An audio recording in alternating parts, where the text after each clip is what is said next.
La serpiente sanadora, parte 2. Decía que es un mensaje muy importante para nuestras vidas en cuanto a discipulado, en cuanto a iluminación de la revelación del Evangelio a nuestras vidas, y que es necesario tomarlo muy en cuenta para aplicarlo en nuestro diario vivir y darnos cuenta de la maravillosa obra, poderosa y gloriosa obra de Cristo en la cruz. Amén. Decíamos que estamos compartiendo esta palabra porque nos lleva a comprender la profundidad de la gloriosa obra de la cruz de Jesucristo, y que para poder llegar a este entendimiento pues era necesario volver al libro de los principios, que es el Génesis. Normalmente cuando se comparte y se hace referencia a estos primeros capítulos del Génesis, pues inmediatamente nos enfocamos en la caída, en el pecado de Adán. Se tiene muy presente eso, pero realmente la revelación empieza desde antes. Desde los capítulos 1 y 2 empieza la revelación del plan perfecto de Dios, y para tener nosotros la visión completa de la obra de Cristo, que es una obra gloriosa de salvación, pues es necesario tener presente y entendimiento de lo que Él reveló desde los primeros capítulos de Génesis. Lo que descubrimos a través de esto que está escrito y revelado en la palabra es que el daño causado por la serpiente a la creación de Dios fue muy grave. Sí, el asunto de la rebelión contra Dios, el asunto de la desobediencia y las consecuencias que trajo el pecado es de muchísima gravedad. Si no estaríamos en la condición en que está la humanidad y ha estado la humanidad por tantos años si esto no hubiera sucedido. No es poca cosa el haberse revelado a la voluntad de Dios y haber desobedecido. Las consecuencias fueron terribles porque el pecado reinó a partir de entonces. El pecado reinó en toda la humanidad, y por eso hemos estado experimentando por miles de años una humanidad caída, una humanidad separada de Dios, sin relación con Dios. Y Dios es el que ha tomado la iniciativa para acercarse, para revelarse, para darse a conocer, y lo hizo en el Antiguo Testamento a través de ciertas personas, pero a partir de la muerte de Jesucristo Él se ha revelado a toda la humanidad, y Él quiere que la humanidad conozca la obra completa. Es lo que estamos tratando de profundizar y de descubrir. Vimos pues que allá en el jardín de Edén hubo una batalla espiritual. El alma de Adán fue engañada, fue tentada por la serpiente, que decimos representa lo terrenal, representa los deseos, las pasiones más bajas del ser humano, y lo llevaron a que esa tentación y ese engaño apartara sus ojos de la bondad de Dios, de todo lo que ya Dios le había provisto, y entonces deseara lo que Dios le había dicho que estaba limitado, que de eso no debía de comer. Y era tan importante esto porque dijo Dios: de todo árbol puedes comer, ¿sí? Del árbol de la vida, solamente del árbol del conocimiento del bien y del mal, de ese no comerás, porque el día que comas de él morirás. Entonces ahí está la sentencia de Dios, está el mandamiento y está el juicio. Desobedeces, entonces hay muerte, y la muerte fue una muerte espiritual, una separación total de Dios. No los mató físicamente en su misericordia, pero quedaron muertos espiritualmente, sin relación, sin comunicación con Dios. Cuando la tenían de manera directa, ellos estaban en perfecta comunión con Dios, tenían todo provisto. Entonces en esta batalla, en esta guerra espiritual, pues Adán desobedeció el mandamiento de Dios y a partir de ese momento perdió la autoridad que Dios le delegó. Dios le había delegado autoridad. No solamente le proveyó de todo lo necesario, sino además le había dado autoridad para que gobernara. Entonces la serpiente, con el engaño, vino y quitó, derribó esa autoridad, y la autoridad la tomó el pecado. Desde entonces está reinando en la humanidad.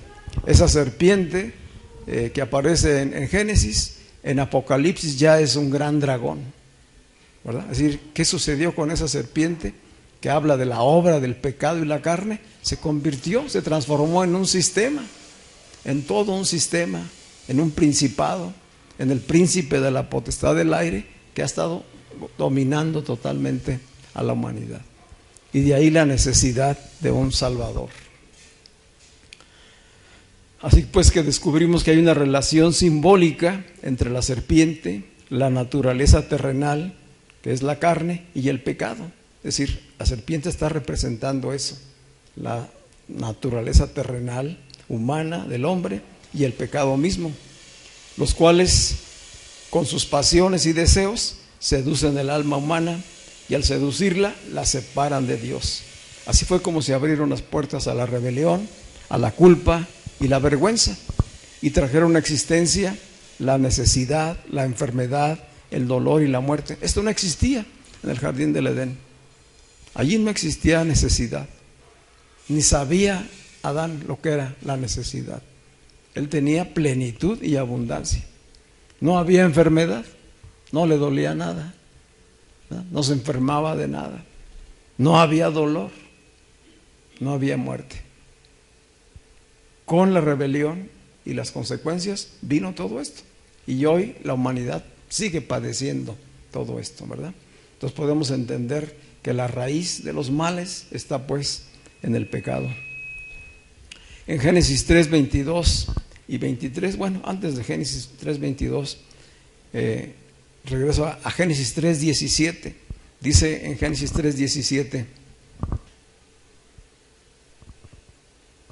dice, y al hombre dijo, está Dios hablando ya con Adán y con Eva, y está aplicando la sentencia, el juicio sobre ellos.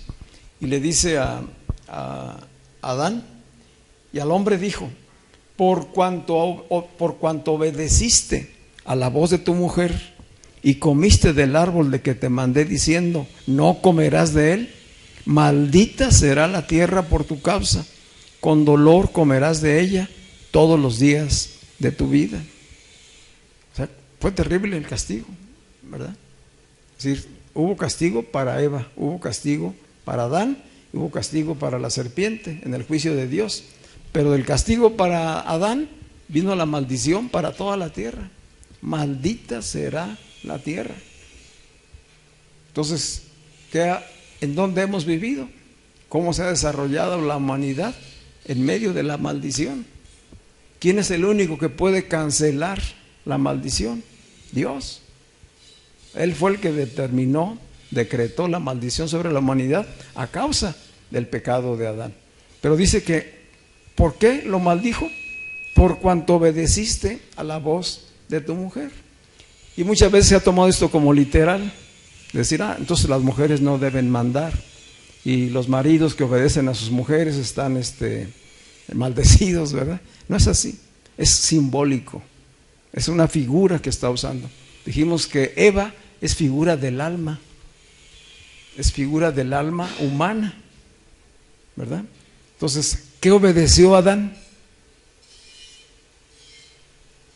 Su propia voz interior, sus deseos carnales, terrenales, fue lo que obedeció, ¿verdad? La parte emotiva, emocional, esa fue la que lo obligó a hacer. Si tomó autoridad el alma. Dios había dicho y había establecido su mandamiento, y vino la voz interior, ¿sí?, que es proyectada en la serpiente. Pero todo está sucediendo en Adán. Todo estuvo sucediendo en Adán. Y esa es una herencia para todos nosotros. Es decir, no solamente estamos descubriendo qué fue lo que le pasó a Adán, estamos descubriendo cómo funcionamos cada uno de nosotros. El alma no fue diseñada para gobernar. ¿Quién gobernaba en la vida de Adán estando en el Edén? El Espíritu. Dios, el Espíritu, estaba en Adán y ese era el que ejercía gobierno. Pero vino la tentación de parte de la carne y el alma. Y Adán, que tenía libre albedrío, decidió en función de esa voz. Por eso lo está maldiciendo. Por cuanto oíste, ¿verdad? Por cuanto obedeciste una voz que no era la mía, ¿sí? Y la pone en la mujer. De tal manera pues que la mujer es símbolo de lo emocional, de lo sensible, del alma. Pero específicamente habla del alma, de cómo funciona en nosotros. Y entonces la pregunta es, ¿a quién obedeces en tu vida? ¿Quién gobierna en tu vida? ¿Gobierna Dios o está gobernando tu alma? Siguiendo el proceso en el que estamos estudiando, pues la humanidad, a partir de que Adán fue separado, de que murió espiritualmente, perdió el Espíritu de Dios. Entonces, ¿quién empezó a tomar el gobierno? ¿Quién gobierna en la humanidad? El alma. El alma y los deseos de la carne gobiernan la voluntad humana. Y el alma no fue diseñada para gobernar, el alma fue diseñada para expresar los sentimientos, los pensamientos, la voluntad del ser, no para gobernar. Entonces, carne, o sea, el cuerpo y el alma se hicieron el espíritu del hombre. Ese es el espíritu del hombre, ¿sí? Esto es lo que vamos a seguir viendo hacia adelante. Dice Génesis 3, 22 y 23, y dijo Dios, ahora el hombre es como uno de nosotros, pues conoce el bien y el mal. Ya fue después de que habían comido del fruto prohibido. Dice, no vaya a ser que extienda la mano y tome también del árbol de la vida y coma y viva para siempre. ¿Por qué quería Dios que Adán comiera del árbol de la vida? Para nutrir la vida espiritual, que era eterna, ¿verdad? Pero él decidió comer del árbol que estaba prohibido y se perdió, ¿sí? Se perdió la vida eterna, se perdió de comer el fruto de la vida. Entonces vino la muerte como consecuencia. Entonces el Señor, para que el hombre que había desobedecido, que estaba en rebelión, no tomara ahora del árbol de la vida, dice entonces el Señor lo sacó del huerto de Edén para que cultivara la tierra de la cual fue tomado, ¿sí? Fuera. O sea, ahora había que cultivar la misma tierra de la que él estaba formado, había que esforzarse, había que caminar en su alma y su cuerpo solamente. Este es el origen de la cultura del mundo. Si la cultura del mundo surge cuando Adán es echado fuera del Edén y tiene que empezar a desarrollar, ¿sí?, por sus propios medios, en sus propias capacidades, la manera de sobrevivir, de relacionarse, de gobernarse, etcétera, ¿sí? Ahí surge lo que más tarde conocemos después en las cartas del Nuevo Testamento como el príncipe de la potestad del aire. Este es el sistema gobernante con toda una cultura basada en el pecado, en la rebelión a Dios. Dice Génesis 6, 3, y el Señor dijo, no va a estar mi espíritu peleando siempre con el hombre, pues él no es más que carne. ¿Qué es el hombre? Ya no es espíritu, ya no era espíritu, no era solamente carne gobernada por su alma. Dice, vivirá hasta 120 años. Entonces, Dios precisa lo que es el hombre caído y le pone límite a su tiempo de vida, ¿verdad? Entonces, Adán y Eva pues murieron espiritualmente, solo alma y cuerpo prevalecieron, que es el espíritu humano, la carne, y el alma que estaba diseñada para expresar, asumió la autoridad del ser. Eso es lo que conforma el espíritu humano, que se mueve de acuerdo a los deseos, a las emociones, a los propios pensamientos. Esa es la existencia terrenal limitada. El Salmo 78, 39, el salmista nos recuerda esto que sucedió allá en Edén. Salmo 78, 39, dice Dios se acordaba que ellos eran carne. ¿Quién? Adán y Eva y toda su descendencia. Dios siempre tiene presente que son carne. ¿Qué es la carne? Un soplo que pasa y no vuelve. ¿Sí? Es perenne, perecedero. ¿Por qué? Porque se perdieron la vida eterna, la vida del Espíritu. Es a lo que estamos retornando en Cristo. Pero el amor de Dios, en el mismo momento del juicio y de la maldición a Adán, a Eva y a la serpiente, expresa su bondad, con lo que hablaba Víctor desde que empezamos. Expresa su bondad, su misericordia y su gracia en ese mismo momento, y ya, en cuanto aplicaba el juicio a Adán y a Eva, también prometió la futura redención. Génesis 3:15, para que la humanidad pudiera volver al estado original. Es decir, esta condición en la que han caído no es eterna. Hay un límite, y dice en Génesis 3:15, yo pondré enemistad entre la mujer y tú, y entre su descendencia y tu descendencia. ¿A quién está diciendo eso? A la serpiente. Yo pondré un conflicto, una guerra permanente entre la mujer y tú, entre la descendencia de la mujer y la descendencia de la serpiente. Ella, ¿quién? La simiente, la descendencia de la mujer, te herirá en la cabeza y tú le herirás en el talón. Es decir, sí va a ser mordida, ¿verdad? Va a poner su veneno, pero va a ser más poderoso lo que la descendencia, lo que la simiente de la mujer va a hacer. ¿Quién es esa simiente de la mujer a futuro? Es Jesucristo. Lo vimos hace poco, ahora que estamos viendo en Gálatas, la promesa que le hizo a Abraham, y como Jesucristo es el hijo de la promesa que vendría a ser esta descendencia divina que traería la restauración. Isaías 7:14, es decir, nos vamos ya muchos años después de que Dios hizo esta promesa allá en el jardín del Edén, y dice el profeta Isaías, por tanto, el Señor mismo, Isaías 7:14, el Señor mismo les dará señal. He aquí que la Virgen concebirá y dará a luz un hijo, y llamará su nombre Emmanuel, que significa Dios con nosotros. ¿Qué fue lo que perdió la humanidad creada por Dios?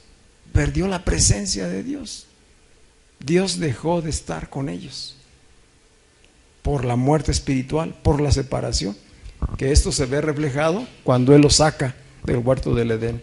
Pero, dice Dios, a través del profeta Isaías, que he aquí la Virgen, o sea, una joven que no está desposada, que no ha conocido varón, concebirá y dará a luz un hijo. ¿A qué hijo? Al hijo de la promesa, a la simiente de la mujer, la simiente divina que le va a aplastar la cabeza a la serpiente. Esto ya sucedió. Isaías lo anunció como 700 años antes de que Jesús naciera, y esto sucedió hace 2000 años. Y llamará su nombre Emmanuel, es decir, Dios volverá a estar aquí entre la humanidad, ¿verdad? Para llevar a cabo la obra de redención, de justificación. Así que si seguimos el trazo de la Escritura como lo estamos haciendo, vemos que el plan de redención de Dios se fue desarrollando a lo largo de toda la historia bíblica. El plan de redención comienza desde Génesis. Desde allí empezó a desarrollarse el plan y el propósito eterno de Dios. Y toda la Escritura, toda la Biblia, esto es lo que habla. Toda la Biblia de Génesis a Apocalipsis nos está hablando del plan de redención de Dios, de cómo regresa Dios a la humanidad a la condición original en la que estaba Adán y Eva, y establece su propósito eterno. ¿Cuál es su propósito eterno?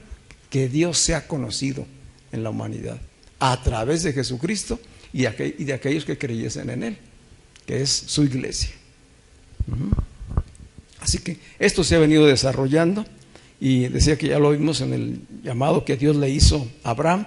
Allí en Génesis 22:18 le dice a Abraham: en tu descendencia, en tu simiente, serán benditas todas las naciones de la tierra, por cuanto obedeciste a mi voz. ¿Qué hace Abraham? Lo que no hizo Adán. Adán no obedeció, él desobedeció. Y en el caso de Abraham, ¿qué pasó?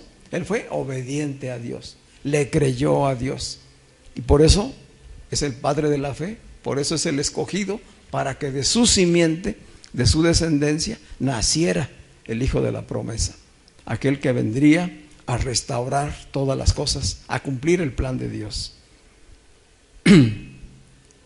Así pues llegamos al tiempo de la liberación del pueblo de Israel. O sea, tengo que hacer saltos grandes para ir al punto, ¿verdad? Pero les digo, el plan viene desarrollándose a través de toda la Escritura, y llegamos a Israel, que está esclavo en Egipto por más de 430 años. Y entonces Dios les envía un Salvador. Tiene misericordia del pueblo de Israel y envía un Salvador. ¿Quién fue el Salvador y libertador de Israel? Moisés, ¿verdad? Entonces son personas escogidas por Dios. Es Dios quien viene y toma la iniciativa para ir revelándose en su plan y en su propósito eterno. La salvación y liberación de Israel de la esclavitud de Egipto es una figura y un símbolo, una sombra de lo que Dios haría con toda la humanidad. ¿Sí? Toma como ejemplo a Israel. Entonces va Moisés y finalmente logra sacar al pueblo de Israel con el respaldo de Dios de Egipto. Y sabemos pues entonces que el pueblo de Dios viene a ser esta sombra y figura de nuestra propia salvación y liberación, como individuos y también como iglesia, porque dice que de ambos pueblos, de judíos y de no judíos o gentiles, Cristo ha constituido su iglesia. Entonces, en este contexto vamos a Números capítulo 21, versículos de 4 al 9. Números 21, del 4 al 9. Moisés fue y liberó de la esclavitud al pueblo de Israel de Egipto y los llevó al desierto. ¿A qué los llevó al desierto? A tener un encuentro con Dios, ¿verdad? El cual los había liberado. Él los condujo al desierto. Este pasaje que vamos a leer, ya ellos tienen tiempo caminando en el desierto y Dios les ha provisto de todo lo necesario: calzado, comida, agua, protección, etcétera, salud, porque ninguno se enfermaba mientras estaban en ese proyecto. ¿A dónde estaban dirigiéndose? A la tierra prometida. Dios les había dicho que les iban a dar una tierra prometida, donde había abundancia de todo. ¿Qué sería esa tierra prometida? Pues como un jardín del Edén, ¿verdad? Es decir, habla del plan de restauración de Dios, de volver a llevar a la humanidad, aquí ejemplificada en Israel, en el pueblo de Dios, de ir a la tierra prometida. Dice aquí la Escritura en el capítulo 21 de Números, versículos del 4 al 9. En este momento ya Aarón había muerto, ya también María, la hermana de Aarón, había muerto. ¿Sí? Ya es Moisés quien se está preparando y dirigiendo para ir hacia la tierra prometida. Dice, después partieron del monte de Hor, camino del Mar Rojo, estoy en el versículo 4, para rodear la tierra de Edom. Vamos poniendo atención, porque estas palabras tienen todo que ver con lo que acabamos de explicar acerca del alma. Dice, fueron para rodear la tierra de Edom, y dice las palabras así en el versículo 4, y se desanimó el pueblo por el camino. Se desanimó. ¿Dónde viene el desánimo? Cuando tú te desanimas, ¿dónde lo sientes? En el alma, ¿verdad? Y se desanimó el pueblo por el camino, y ya habló el pueblo contra Dios y contra Moisés. ¿En dónde escuchamos eso? En el Edén, ¿verdad? Allá en el Edén sucedió lo mismo. Aquí no está una serpiente visible desanimándolos. ¿Qué es? su propio ser. Eran carne, cuerpo y alma, ¿verdad? ¿Y qué hicieron? Y hablaron contra Dios y contra Moisés. Esto estaba ya en la naturaleza humana. Esto sigue estando en la naturaleza humana. Esto es algo que tenemos que vencer, cada hijo de Dios. Dice que dijeron ellos: ¿por qué nos hiciste subir de Egipto para que muramos en este desierto? O sea, a Moisés y a Dios le están reclamando: ¿por qué nos sacaste de Egipto? Allá éramos esclavos, pero teníamos todo lo necesario. Comíamos, bebíamos. Sí, no le hace que nos tuvieran ahí oprimidos. ¿Qué preferían ellos? La esclavitud a tener que caminar en lo que Dios estaba diciendo. ¿Por qué nos hiciste subir? Pues no hay pan ni agua. ¿No había habido pan y agua en el desierto? Sí, Dios se los había provisto. Ellos dicen: no hay pan ni agua, y nuestra alma, importante las palabras, ¿cómo está el alma de ellos? Y nuestra alma tiene fastidio de este pan tan liviano. Están renegando, están desanimados y reclaman, y aparte, sí, protestan contra la ligereza del pan que Dios les había provisto. ¿Quién es el pan de vida hoy? Cristo Jesús. Y mucha gente considera que es un pan liviano, que es religión, y no ve la profundidad de la obra de Cristo, no ve la obra de Dios realizándose, porque se ve de manera natural, humana, carnal. Y si nuestra alma tiene fastidio de este pan tan liviano, y Jehová envió, es decir, vino juicio.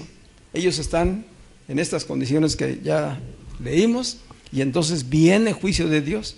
Dice: y Dios envió entre el pueblo serpientes ardientes. ¿Qué son serpientes ardientes? Pues serpientes venenosas, cuya mordida era causa de muerte. Dice: Dios envió entre el pueblo serpientes ardientes que mordían al pueblo, y murió mucho pueblo de Israel. Entonces, versículo 7, entonces el pueblo vino a Moisés y le dijo: hemos pecado por haber hablado contra Jehová y contra ti. Ruega a Jehová que quite de nosotros estas serpientes. Y Moisés oró por el pueblo, y Jehová dijo a Moisés: hazte una serpiente ardiente y ponla sobre un asta, y cualquiera que fuere mordido y mirare a ella, vivirá. Y Moisés hizo una serpiente de bronce y la puso sobre un asta, y cuando alguna serpiente mordía a alguno, miraba la serpiente de bronce y vivía.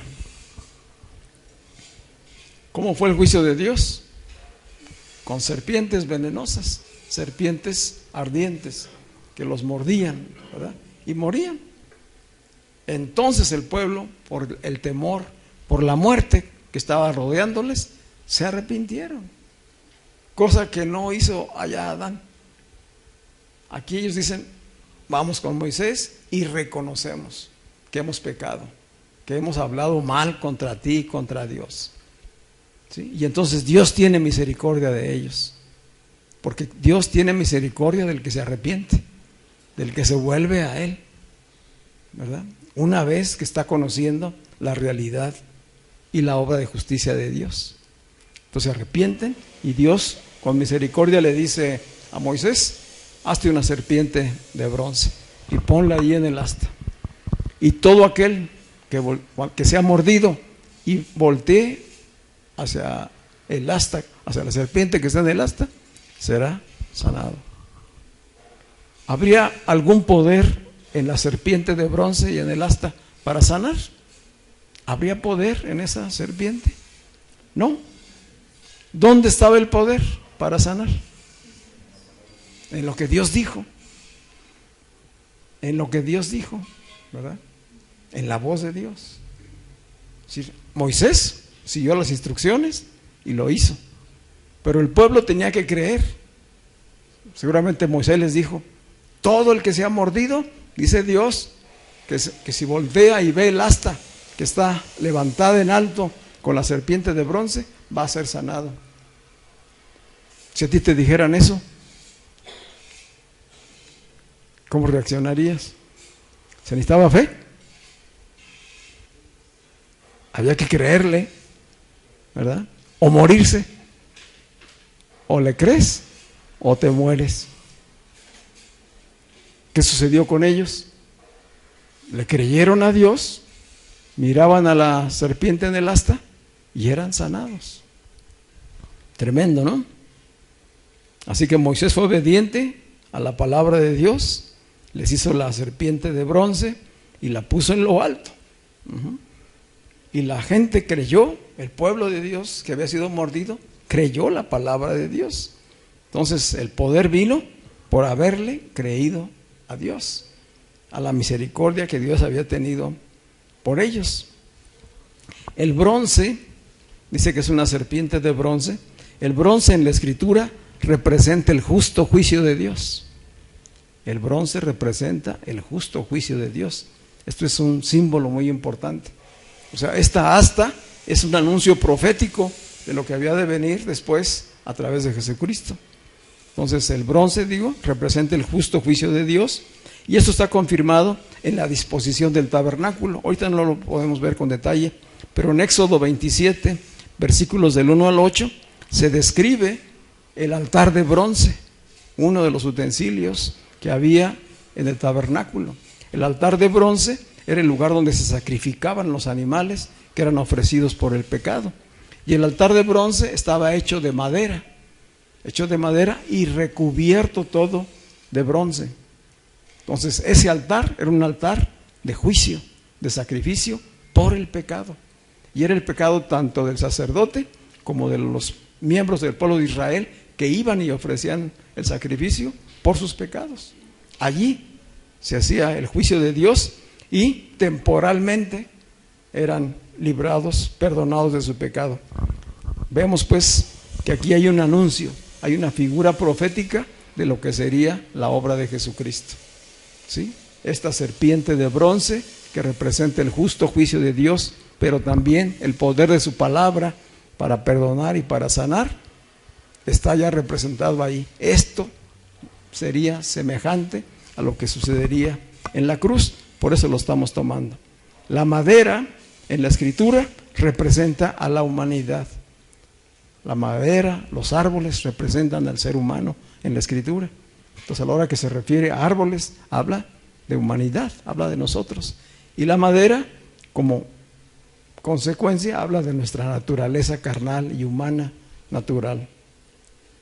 Vemos pues en esta figura y en este pasaje de Números una sombra profética de lo que haría Dios a través del Cordero Perfecto para que fuera quitado el pecado del mundo para siempre. ¿Cuál era la causa de que el pueblo de Israel se rebelara? ¿Por qué se rebelaba el pueblo de Dios contra Moisés? Esta no era la primera vez que ellos se rebelaban. Todo el camino desde que salieron de Egipto fueron renegando, murmurando, quejándose y constantemente estuvieron fallando. Volvemos a lo que explicamos al principio. Tiene que ver con la naturaleza humana, ¿sí? Y si Israel nos representa a toda la humanidad, y de lo que habla es de cómo responde su carne y su alma, cómo es el espíritu humano. Es decir, allí su carne y su alma representan a la serpiente y a Eva, luchando al interior del ser humano. ¿Qué sucedía con ellos? Lo mismo que sucedió allá en el jardín del Edén. No veían el bien de Dios, no ponían los ojos en todo lo que Dios ya había hecho. Desde que salieron de Egipto hubo señales y prodigios. Siguieron andando el camino y siguieron viendo la bondad de Dios. Pero cada vez que renegaban, murmuraban, protestaban, perdían de vista la bondad de Dios y solamente hablaba su alma, su carne, era la que se expresaba. Vemos ahí el alma gobernando en la naturaleza humana y rebelándose constantemente contra Dios. En ningún momento expresaron gratitud. ¿Qué es lo que expresa Israel en el desierto? Ingratitud, falta de entendimiento. No tienen los ojos puestos en la bondad de Dios, en su poder, aún con las experiencias como la que acabamos de narrar. Así que constantemente, como ponían los ojos en las circunstancias, se llenaban de desánimo, de fastidio, de emociones negativas, que daban por fruto murmuración, rebelión, y atraían entonces el juicio y la muerte. Y así terminaron ellos. Le dijeron a Moisés: preferimos morir en este desierto que ir a enfrentar a los gigantes, que ir a conquistar la tierra prometida, que sí, está muy buena la tierra, sí produce, pero no queremos ir a morir allá. Bueno, pues entonces se murieron en el desierto. El desierto es un símbolo y una figura de la vida de una humanidad separada de Dios, donde hay dolor, donde hay sufrimiento, donde hay pérdidas, donde hay rebelión, donde hay ira, hay contienda, hay guerras, etcétera. Todo eso es parte que demuestra cómo funciona el ser humano, y obviamente nos está hablando a cada uno de nosotros. ¿Qué es lo que te desanima? ¿Qué es lo que te hace a veces poner los ojos en las circunstancias? ¿Quién está gobernando en ese momento?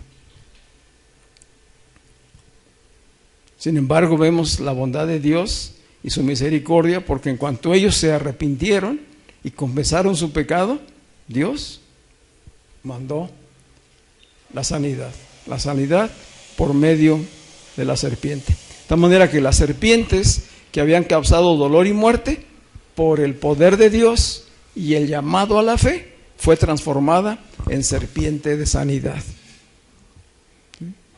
De ser una plaga, ¿verdad?, que traía la muerte, se transforma por la misericordia de Dios y por la fe en una serpiente de sanidad. De ahí el título de nuestro mensaje. Dios puede transformar toda circunstancia de mal para bien. Él tiene ese poder. Él actúa en nuestras vidas, en los creyentes, con bondad, con misericordia, con poder, y puede transformar toda circunstancia en bien. ¿Lo creemos? Así que Dios pues transformó por medio de la fe a esa serpiente de bronce en un medio de bendición que canceló la maldición y el juicio divino en ese momento. Ahora, en el idioma hebreo, las palabras serpiente y Mesías tienen una relación directa, simbólica.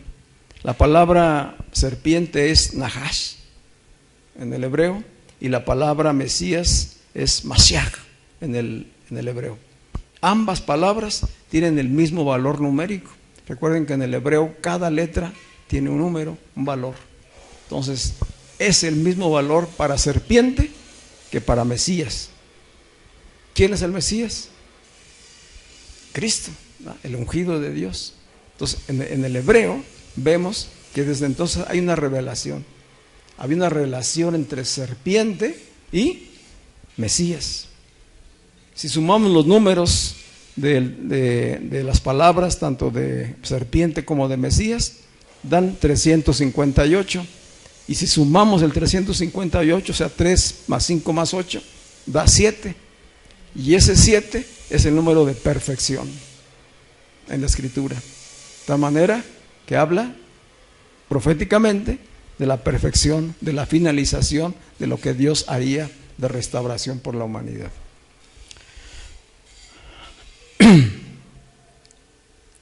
Así que la historia de la serpiente de bronce que acabamos de ver, nos revela de una manera profética el mensaje del Evangelio. Si todo esto que venimos viendo ya está hablando proféticamente del mensaje del Evangelio. ¿Quién es el mensaje del Evangelio? Jesucristo mismo. Jesucristo mismo es el Evangelio, y tiene por centro el mensaje del Evangelio la gloriosa obra de la cruz. Hoy sabemos que allí en la cruz fue consumado el sacrificio perfecto, único y necesario para que la humanidad fuera reconciliada con Dios. Así como la serpiente fue levantada en el desierto, así el Hijo del Hombre sería levantado. Así lo dice el Evangelio de Juan, en Juan 3, 14 y 15. Está Jesús teniendo un diálogo con Nicodemo. ¿Recuerdan que Nicodemo fue de noche, tuvo un diálogo con Jesús, y Jesús le dice: te es necesario nacer de nuevo para que puedas ver y entrar al reino de Dios, a la vida espiritual. Y palabras enseguida, de que había hablado esto con Nicodemo, dice Jesús: y como Moisés levantó la serpiente en el desierto, así es necesario que el Hijo del Hombre sea levantado. ¿Sí? ¿Estamos captando? Así como la serpiente en el desierto, así es necesario. Es necesario que el Hijo del Hombre sea levantado, para que todo aquel que en Él cree no se pierda, mas tenga vida eterna. La muerte de Jesús fue necesaria. La muerte de Jesús en la cruz fue necesaria, con toda su crueldad, con todo lo que hemos podido apreciar en las películas, y mucho más doloroso que eso fue. ¿Qué fue lo que se estuvo martirizando? ¿Qué fue lo que finalmente murió allí en la cruz? La carne, el cuerpo, el alma de Jesús. Esa fue levantada en alto. Allí, en el cuerpo de pecado, se mató.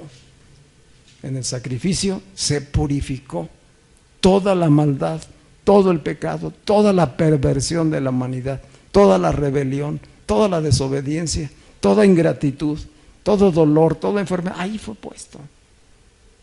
¿Vamos dándonos cuenta? Dice Jesús, para que todo aquel que en Él cree no se pierda, mas tenga vida eterna. ¿Quién daba la vida eterna en el jardín del Edén? Un árbol, ¿verdad? El árbol de la vida. Jesús es la esencia de la vida.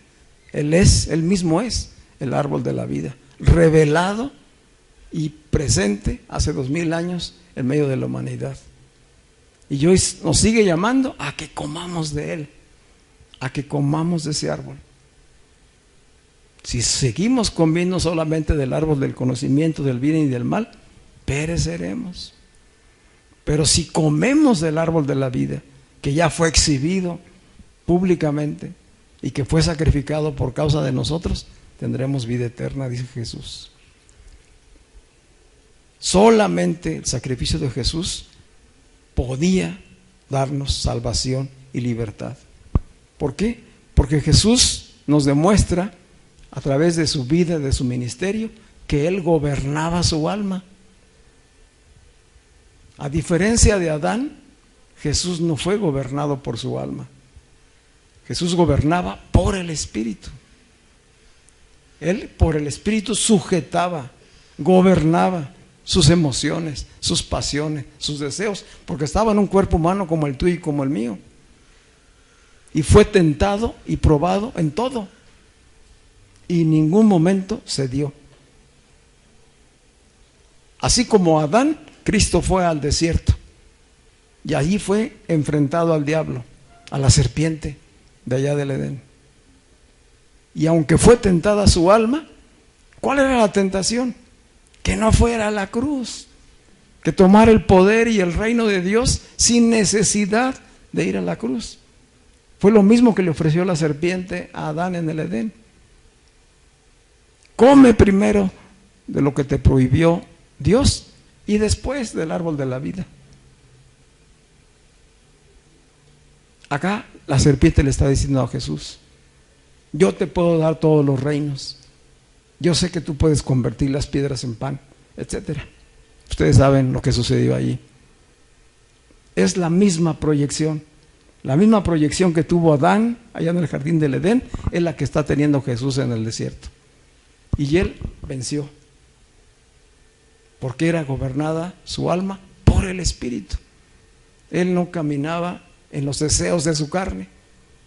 Él decía: la voluntad y mi alimento es hacer la voluntad del Padre, no mi propia voluntad.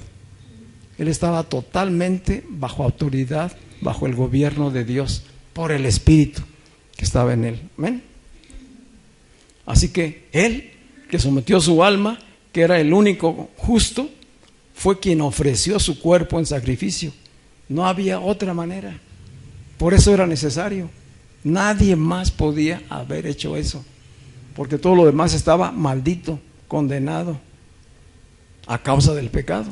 Entonces el único justo nos sustituyó a toda la humanidad pecadora. Él nos sustituyó y fue levantado en alto. Solo Él podía cumplir con el justo juicio de Dios. ¿Cuál fue el juicio de Dios desde un principio? La muerte. La paga del pecado es la muerte. Por eso la experimentó Él en su carne. Pero por el poder de Dios venció a la muerte misma. No se quedó muerto, Él resucitó, porque cumplió el propósito divino de Dios. ¿Sí? ¿Vamos captando?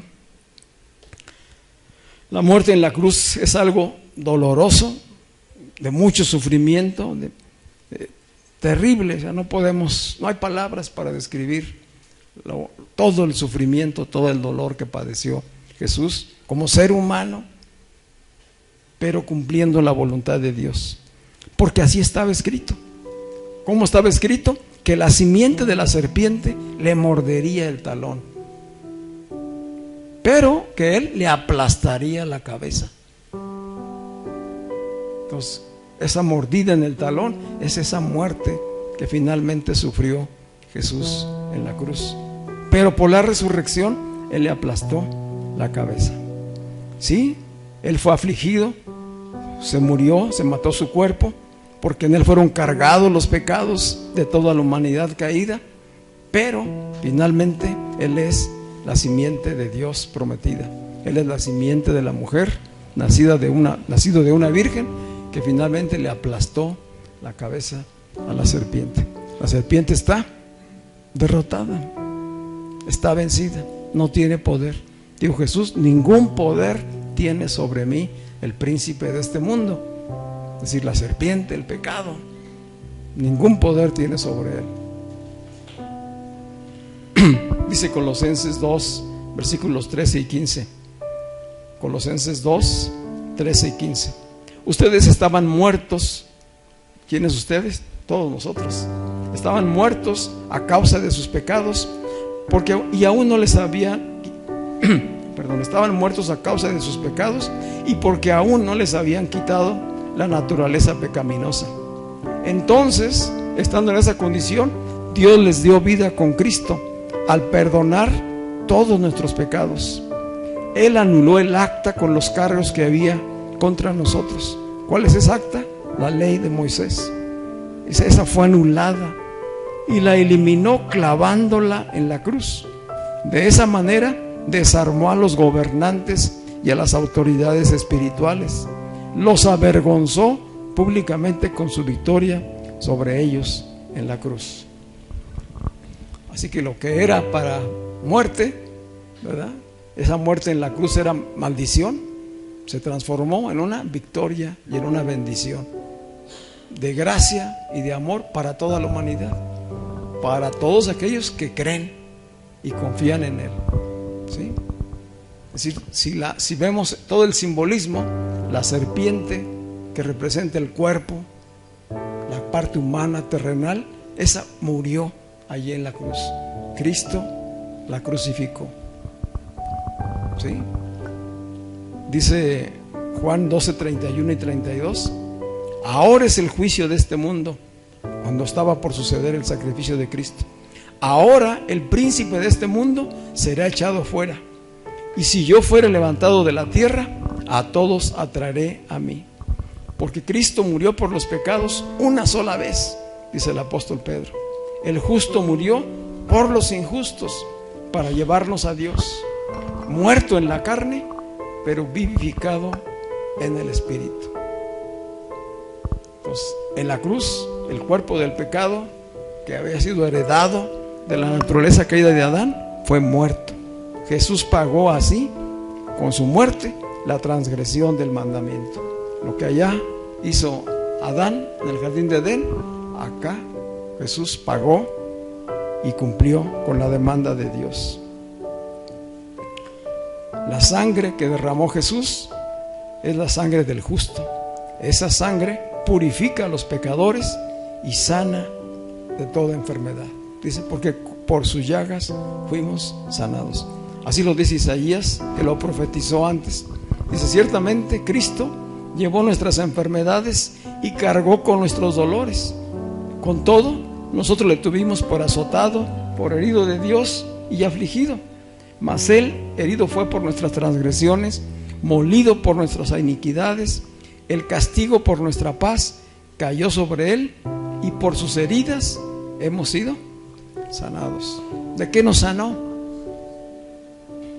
De todas las enfermedades, sí, pero principalmente de la causa de todo ese dolor y de la enfermedad, que es el pecado. Ese es el veneno. Cristo ya nos sanó. Él fue hecho pecado por nosotros y por eso fue levantado sobre el madero de la cruz, para terminar ahí con la vergüenza, con la culpa, la maldición y el juicio por los pecados de toda la humanidad caída. Él es el sustituto en el juicio de Dios para librarnos de la maldición y de la condenación eterna. ¿Cuántos dicen amén?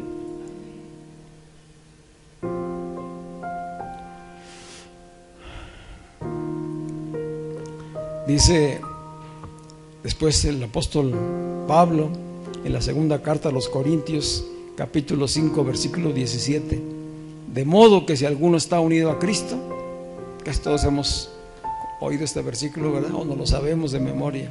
De modo que si alguno está unido a Cristo, ya es una nueva creación. Atrás ha quedado lo viejo, ahora ya todo es nuevo. No se refiere nada más a nuestra historia personal, se refiere a la historia de toda la humanidad en Adán. Ahora hay una nueva creación. Lo que Cristo hizo fue morir allí a toda la vieja naturaleza, a toda la creación adámica. Toda la historia pasada en Cristo se terminó, y con su muerte y resurrección comenzó una nueva temporada, la temporada de la gracia, para una nueva creación. Todo aquel que cree nace de nuevo, es parte de la nueva creación. Solamente en Jesucristo podía haber una nueva creación. Nueva creación quiere decir diferente, nueva, ya no la de Adán, ahora es la de Cristo.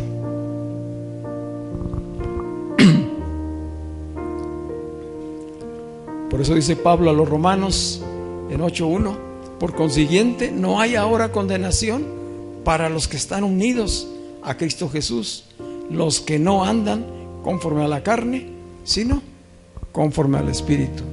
¿Qué sucede con los creyentes? Oímos el mensaje del Evangelio, de toda la obra que hizo Cristo, y creemos en nuestro corazón por la obra del Espíritu Santo, y nacemos de nuevo. Viene el Espíritu a vivir en nosotros. Lo que perdió Adán, lo que se murió allá de la relación con Dios, por Cristo lo recibimos nuevamente y volvemos a ser espíritu, alma y cuerpo, un ser integral. Ese es el diseño perfecto de Dios.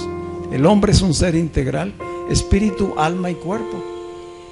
Pero para que el Espíritu de Dios viva en nosotros, es necesario mirar hacia la cruz, al Jesucristo que fue levantado y crucificado, y enseguida hacer pasar nuestras propias vidas por esa cruz.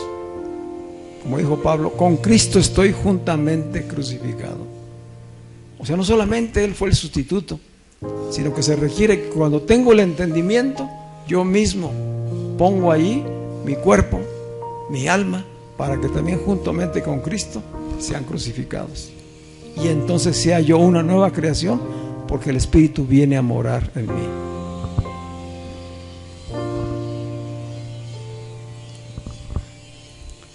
Dice el apóstol Juan también, ya casi en la parte final del Evangelio, que lo hemos leído en estos días, Juan 19:30, dice las últimas palabras de Jesús. Jesús está agonizando allí en la cruz y tiene sed y pide que le den algo de beber, y lo que le dieron fue vinagre. Dice, cuando Jesús hubo tomado el vinagre, declaró: consumado es, e inclinó la cabeza y entregó el Espíritu. ¿Cuáles fueron las últimas palabras de Jesús? consumado es. Si toda la obra de Dios para redimir, para justificar, para hacer volver a la humanidad al origen, ya fue hecha, ya fue efectuada. Está diciendo, hoy se cumple la salvación. Hay salvación resuelta, hay rescate pagado, hay una misión cumplida. Lo que el Padre le encargó a Jesucristo, Jesucristo lo cumplió al 100%, obedientemente. Y trae a nosotros entonces salvación y vida eterna a todo aquel que cree. Amén. Sí, ciertamente el pecado y la muerte son tremendamente poderosos. Hoy lo siguen siendo. El pecado y la muerte. Pero más poderosos es la obra de Jesucristo en la cruz. Nunca la muerte y el pecado serán más poderosos que Jesucristo, nuestro Rey y Señor. Y debido a que Él venció en la cruz, nosotros también la podemos vencer. Amén. Por medio de la fe en Él, de estar unidos a Él, por la revelación del Evangelio. Esta es la poderosa obra de Cristo en la cruz. Vamos a estar de pie.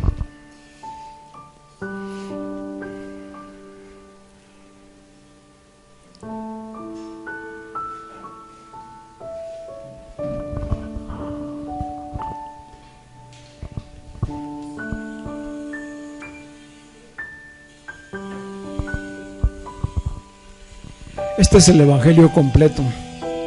Este es el mensaje del Evangelio completo. Desde Génesis hasta la cruz. Y en Apocalipsis nos revela al Cristo triunfante. El libro de Apocalipsis nos revela a Jesucristo reinando, gobernando, el que resucitó, ¿verdad? Y el apóstol Juan habla de que allí estamos juntamente con Él, todos los que hemos creído, su iglesia. Y su iglesia es tanto gentiles como judíos. Todos somos llamados a pasar por esa cruz, por la obra gloriosa de la cruz. Creer, confiar y unirnos a Él para tener una nueva vida gobernada por el Espíritu. Y este es el desafío para nuestras vidas, para ti y para mí cada día. Si el Espíritu de Dios efectivamente está en nuestras vidas, Él debe gobernar. El Espíritu debe gobernar. ¿Qué debe gobernar? Nuestra alma y nuestro cuerpo. Él es el Señor. Cristo es el Señor. Él es el Rey de Reyes y Señor de Señores. Y establece su reino en los creyentes. Su reino ya está aquí, en los creyentes. Y es un reino espiritual. Y su Espíritu gobierna en cada creyente. Y ya de ser quien gobierne su iglesia. Porque Él es la cabeza de la iglesia. Y la iglesia es su cuerpo.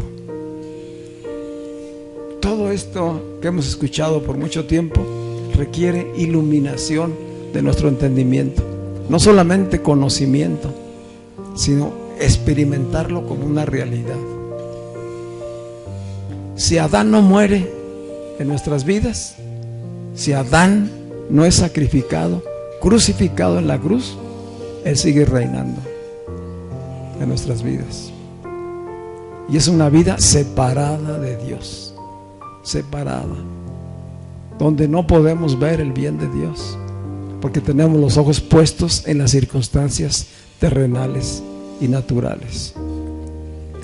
Así como fue necesario que Cristo fuera a la cruz, así es necesario que cada uno de nosotros pase por esa cruz, haga pasar alma y cuerpo por esa cruz y expresarlo y vivirlo, como decía Pablo: con Cristo estoy juntamente crucificado, y ya no vivo yo, sino que vive Cristo en mí.